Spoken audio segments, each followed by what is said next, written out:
Estamos sin pilas. Vamos a abrir nuestras Biblias, por favor, al libro de Génesis, capítulo 13. Estuve preparando mi sermón y cuando terminé me di cuenta de algo. Tenía el doble de apuntes que normalmente tengo. Y estaba mirando el material y me di cuenta que justamente eran dos sermones completos.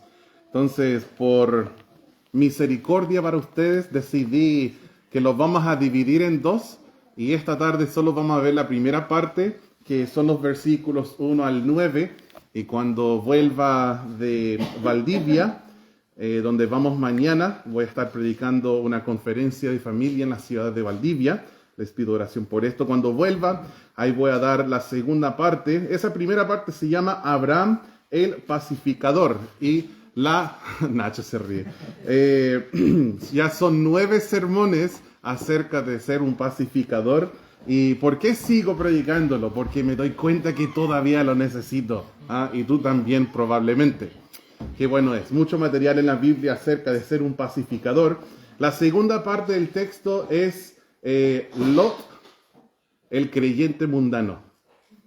Y eso es lo que vamos a ver en la segunda parte, pero el día de hoy no. Estamos en Génesis 13, ¿ya llegaron? Eso está justo después de índice en la Biblia. Ninguna risa, excepto Annie, ella tiene que reír, era parte de los votos. Entonces no cuenta. ¿Viste? Génesis 13, el versículo 1. Dice: subió pues Abraham de Egipto hacia el Negev, él y su mujer, con todo lo que tenía, y con él Lot. Y Abraham era riquísimo en ganado, en plata y en oro.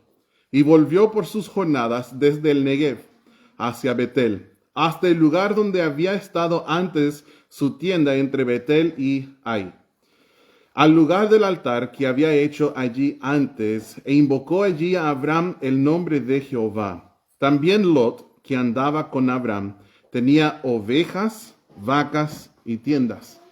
Y la tierra no era suficiente para que habitasen juntos, pues sus posesiones eran muchas, y no podían morar en un mismo lugar.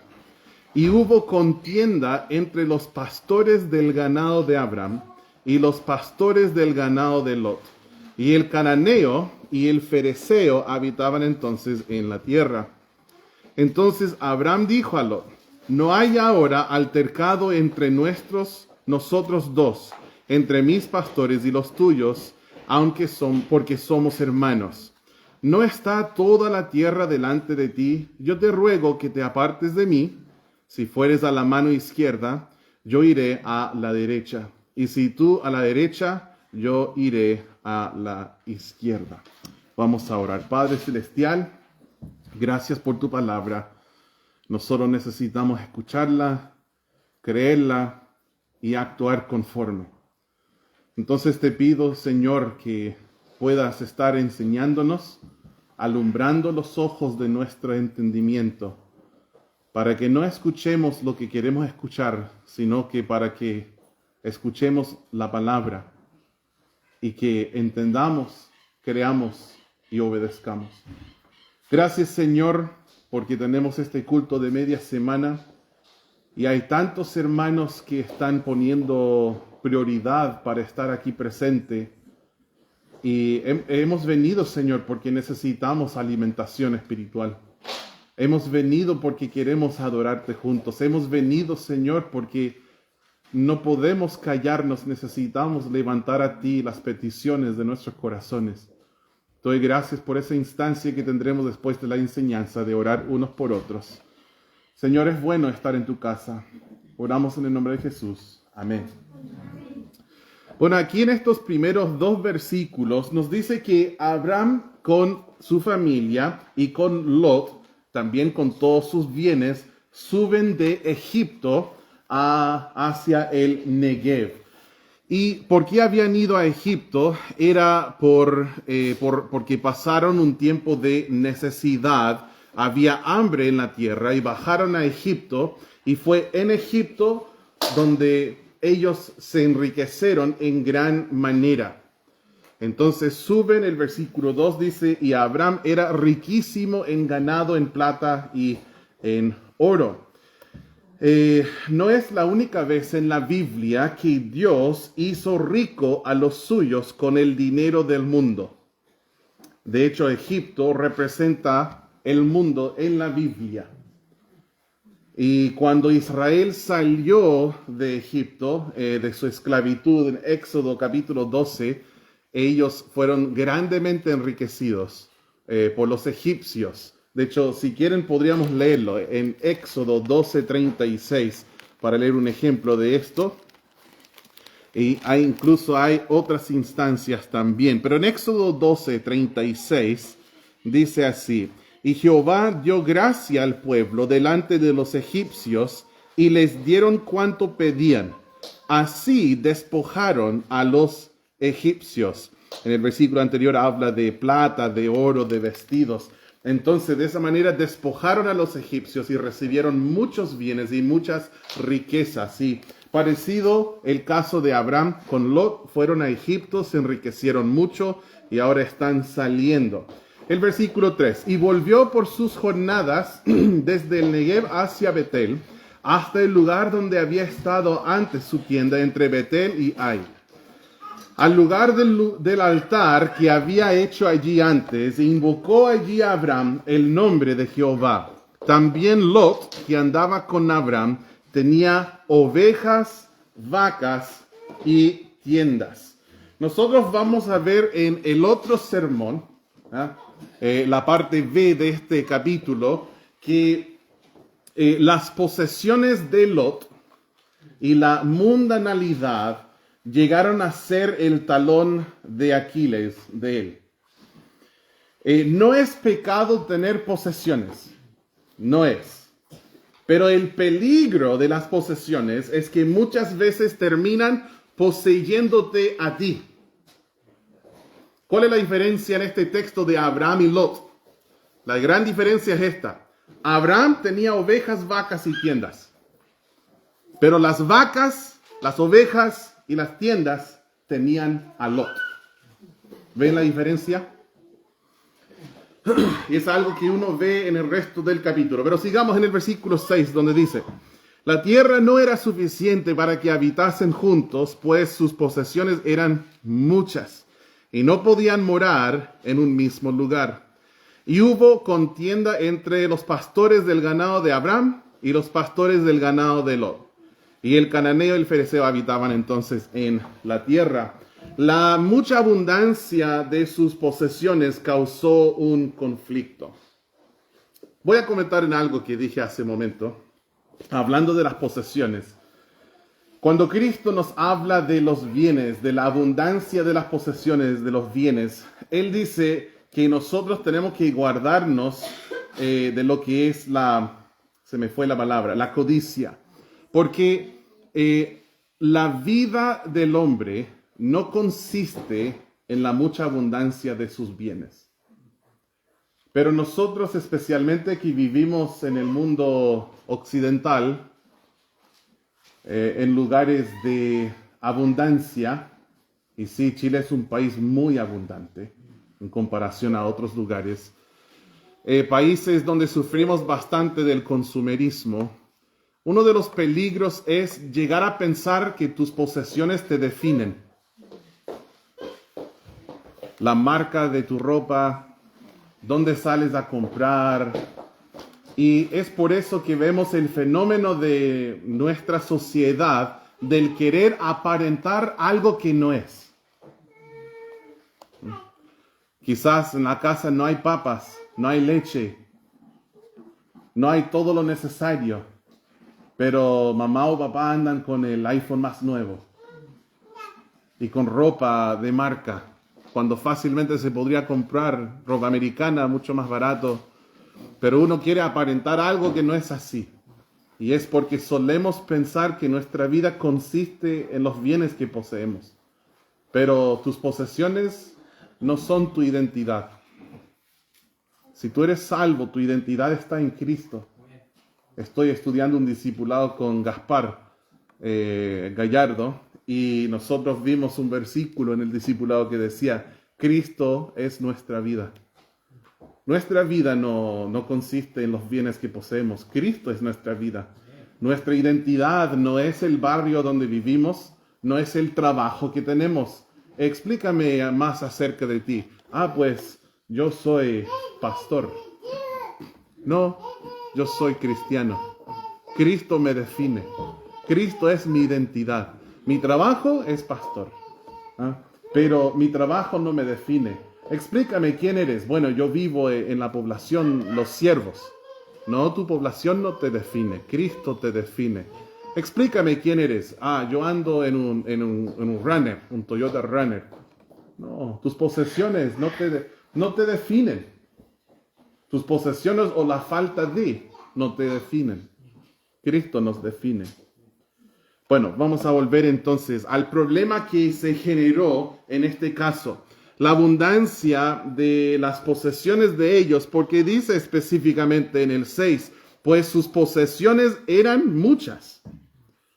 Dice en el versículo 2 que Abraham era riquísimo, no dice rico, dice riquísimo en ganado, en plata y en oro. Y sin duda Dios le había prosperado numéricamente en su hogar y también hasta con sus posesiones. Y este crecimiento causó un conflicto muy práctico, porque ganado, ovejas, vacas, requiere campo. Tienen que comer, tienen que beber, y eso requiere también personal. Los pastores, los trabajadores. Y ellos van a querer pastorear sus animales en los mejores lugares, en los mejores momentos. Y chocaron. Y yo no sé cómo fueron los conflictos. Desconozco cómo será un conflicto entre dos campos.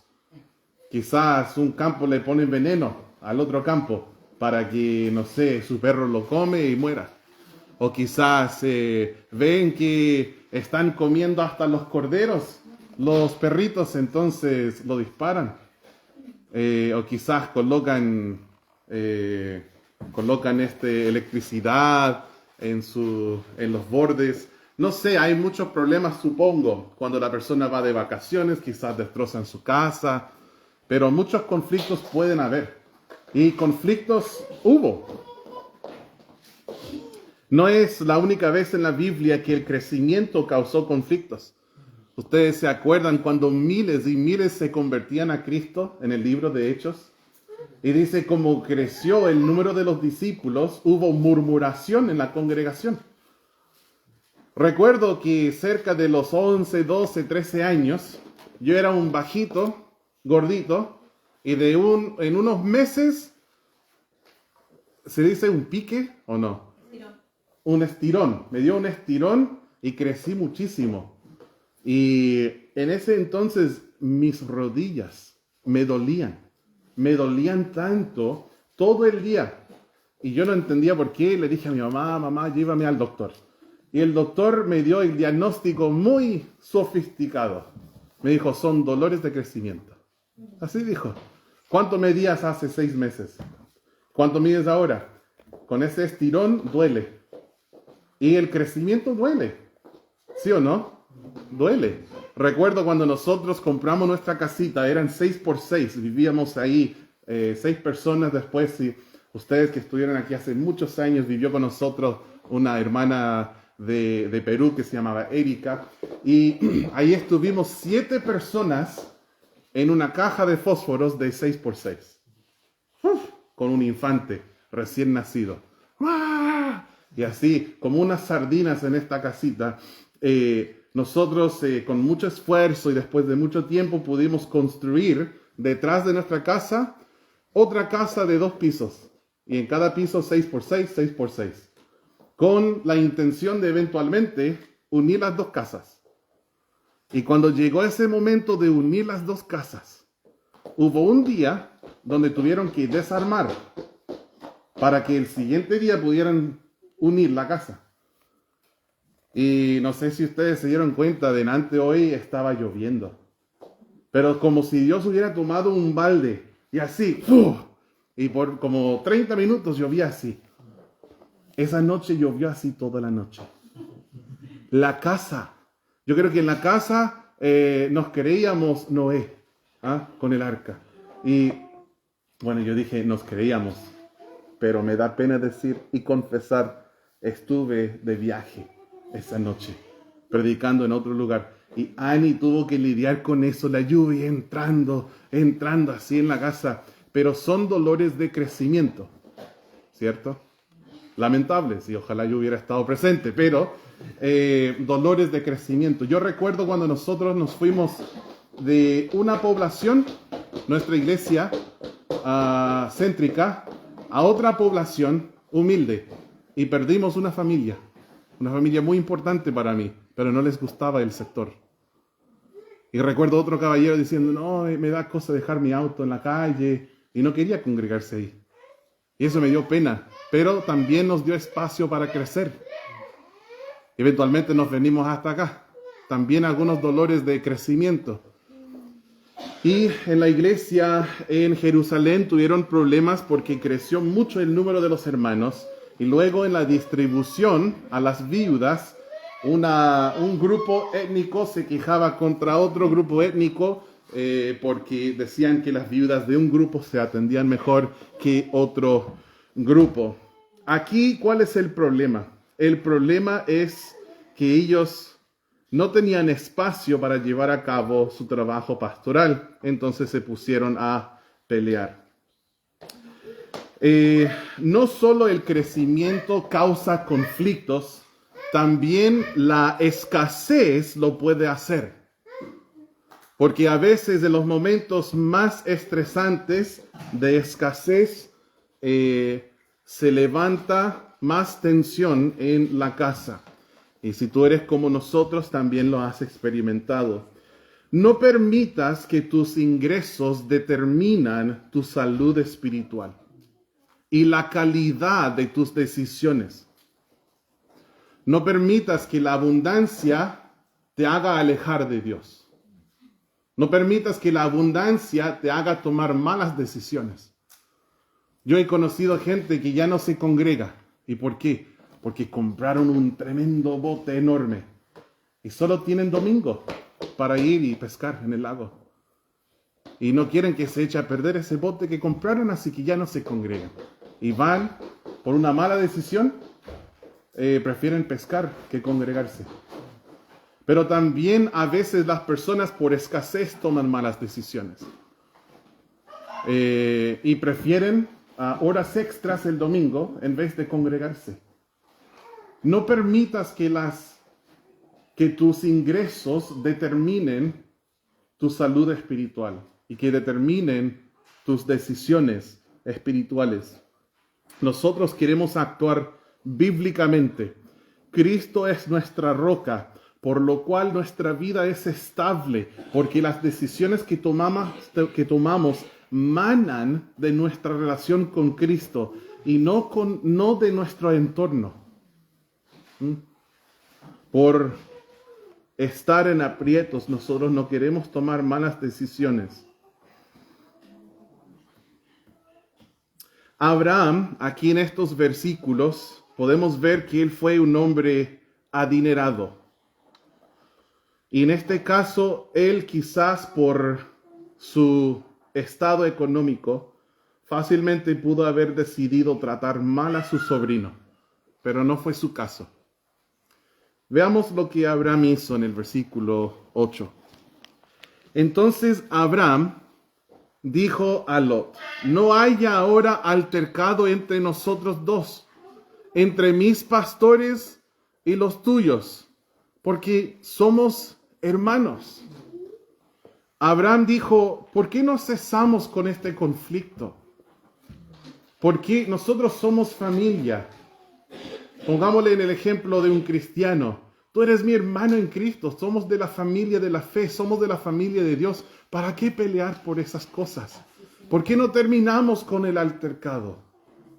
¿Por qué no terminamos con las rencillas, con la pelea? Abraham aquí realmente se demostró un pacificador. Para mí, un gran ejemplo de lo que es un pacificador.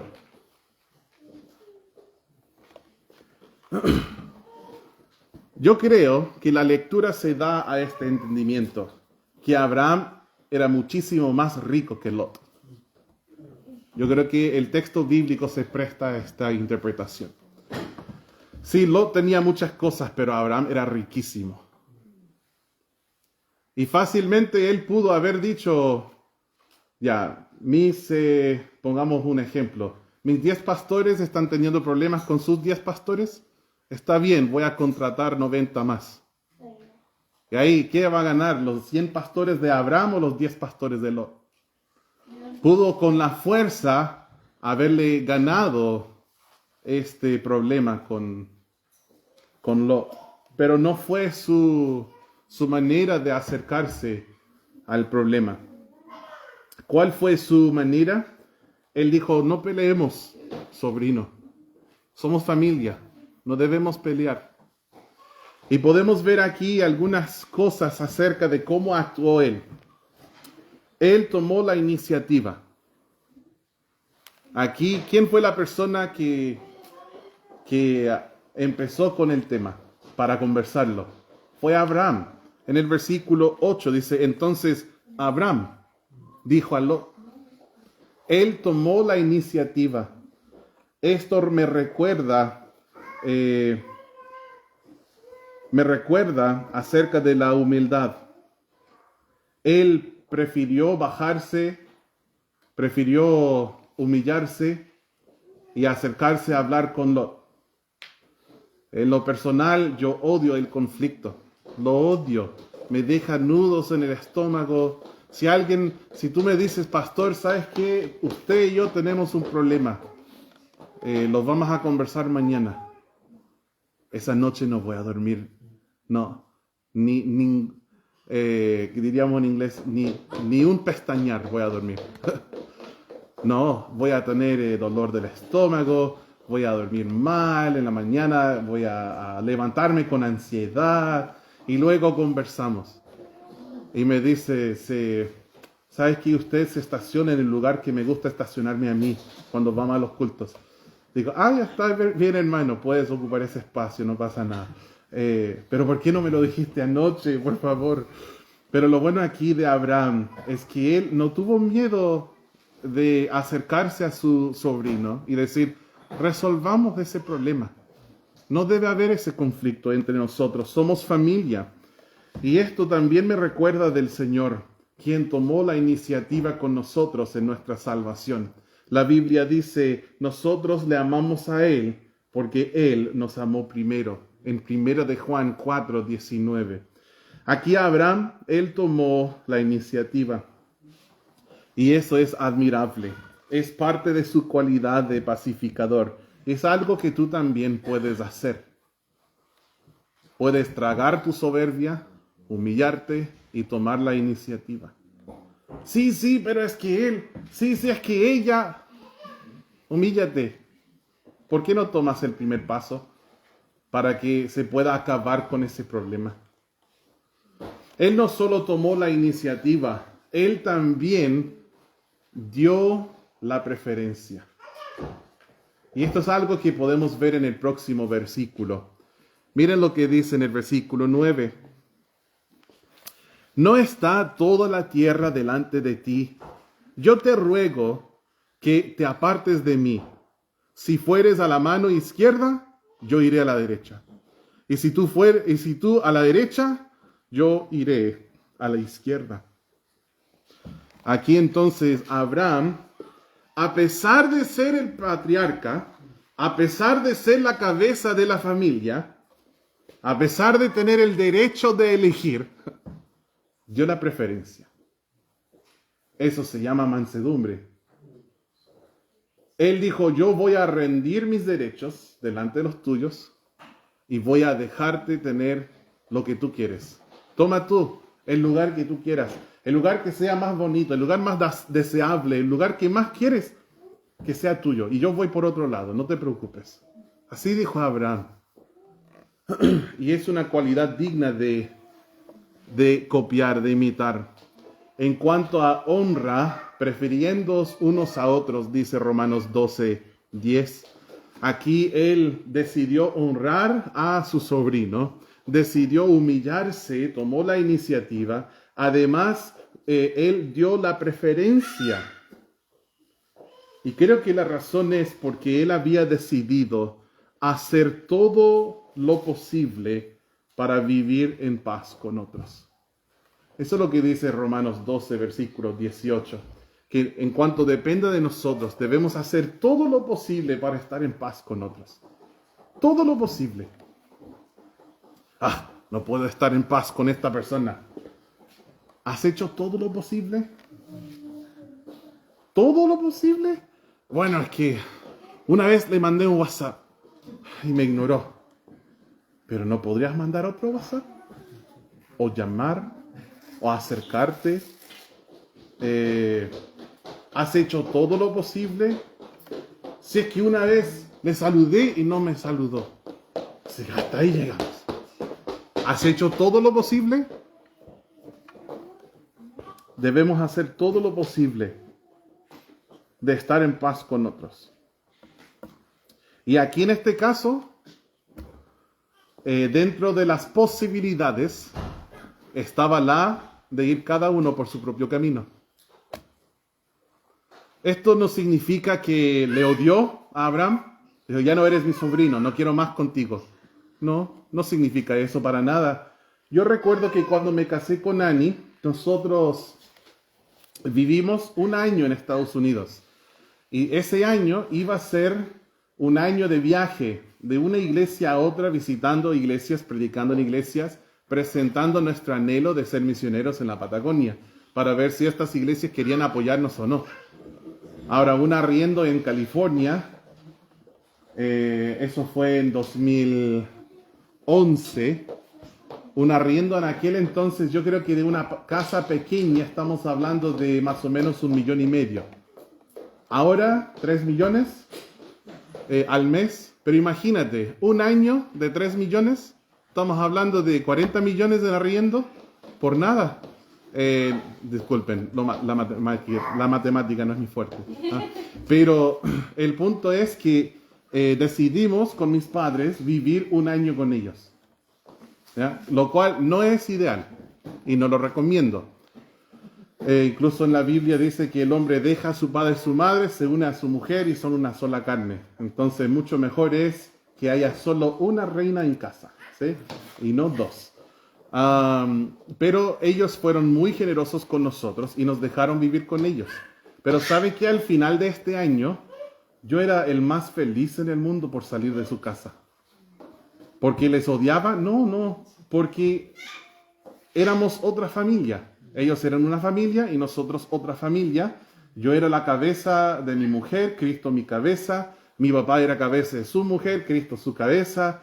Y éramos simplemente otra familia. Y ya no correspondía que viviéramos bajo el mismo techo. Entonces nosotros venimos hasta la Patagonia y ya estamos muy bien. ¿Sí? Pero igual estábamos bien en aquel entonces. Pero mi punto es que el hecho de irse cada uno por su propio camino no significa que ahora son enemigos. No, fue parte de la solución. Fue parte de la solución en este caso. Abraham tuvo el derecho de elegir, pero en vez de demandar lo suyo, él dio la preferencia a Lot. El resolver conflictos requiere humildad. Hemos citado muchas veces en esta serie de ser pacificador, y olvidé mencionarlo. ¿Quién quiere decir Mateo 5:9? Mateo 5:9, ¿qué dice? Sí, Tomás, por favor.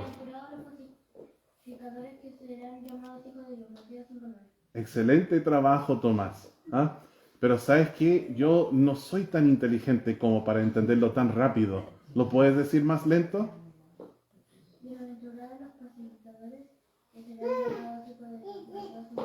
Siempre me estás impresionando, Tomás. Qué gran versículo, ¿no? Dice que ellos serán llamados hijos de Dios. Abigail, ¿levantaste tu mano también? ¿Puedes decirnos el versículo?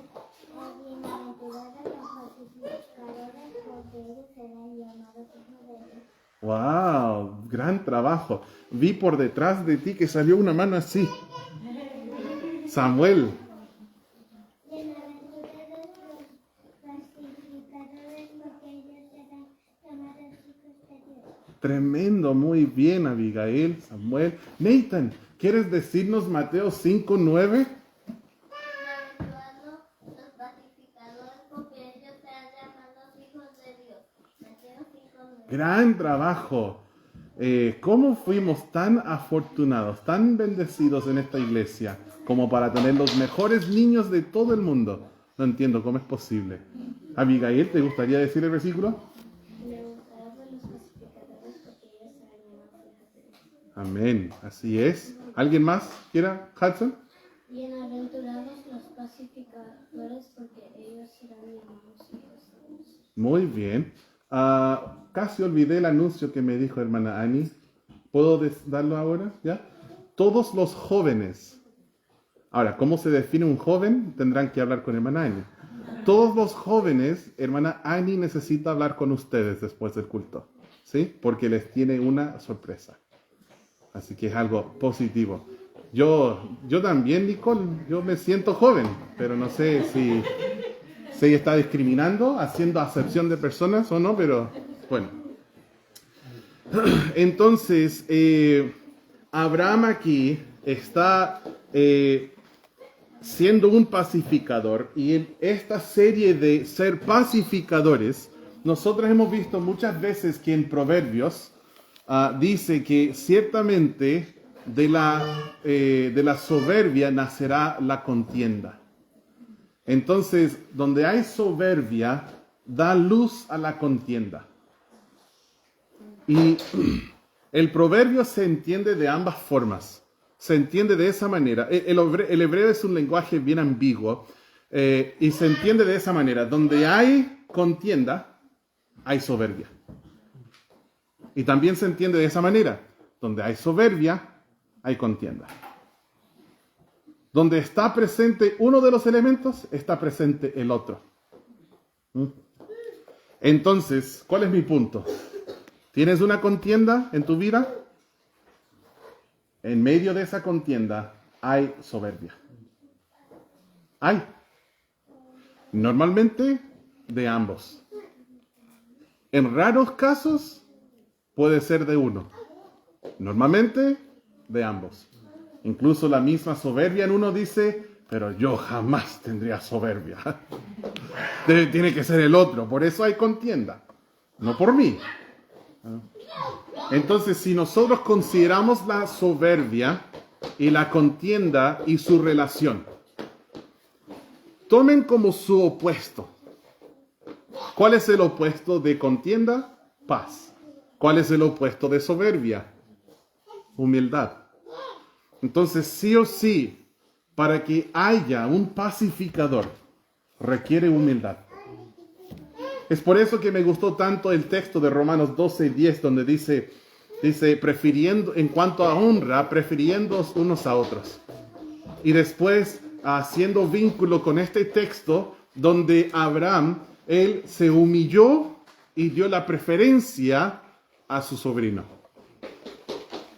Para tener paz, tiene que haber humildad.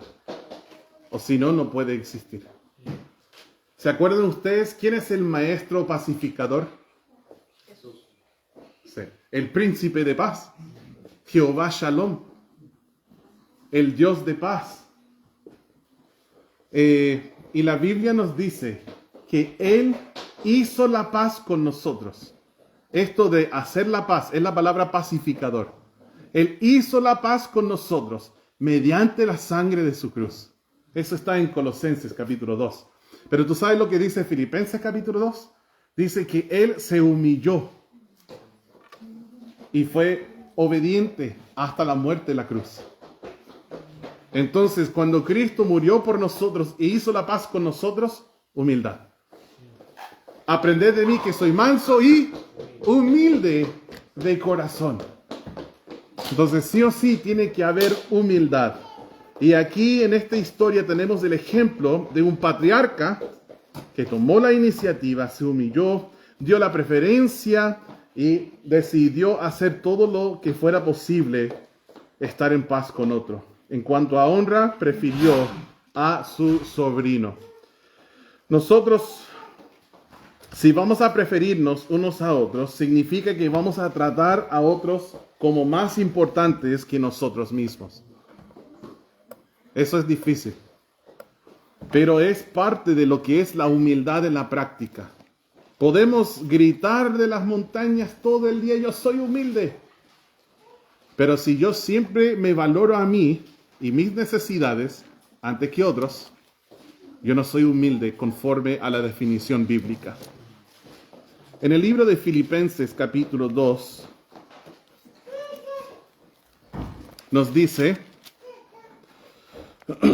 nada hagáis por contienda o por vanagloria, antes bien con humildad, estimando cada uno a los demás como superiores a él mismo, no mirando cada uno por lo suyo propio, sino cada cual también por lo de los otros. Entonces, ¿qué es la humildad? Estimar a otros como superiores a uno mismo. No siempre mirar lo de uno, sino lo de otros. Preferirnos unos a otros significa amar cuando no nos aman. Significa respetar cuando no nos respetan. Significa honrar cuando no nos honran. En cuanto a honra, prefiriéndoos unos a otros. El preferirnos los unos a los otros significa valorar a nuestro hermano con un valor más alto que el que hemos aplicado a nosotros mismos. En cuanto a honra, nosotros debemos honrar y respetar a todos nuestros hermanos, sin acepción de personas. Porque la parcialidad, demostrándose de cualquiera de sus formas, racismo, clasismo o cualquier otra forma, sexismo, es nada menos que pecado. Hacer acepción de personas es pecado. Bueno, aquí en esta historia tenemos el ejemplo de Abraham, el pacificador. Vamos ahora. Padre Celestial, te doy gracias por tu palabra.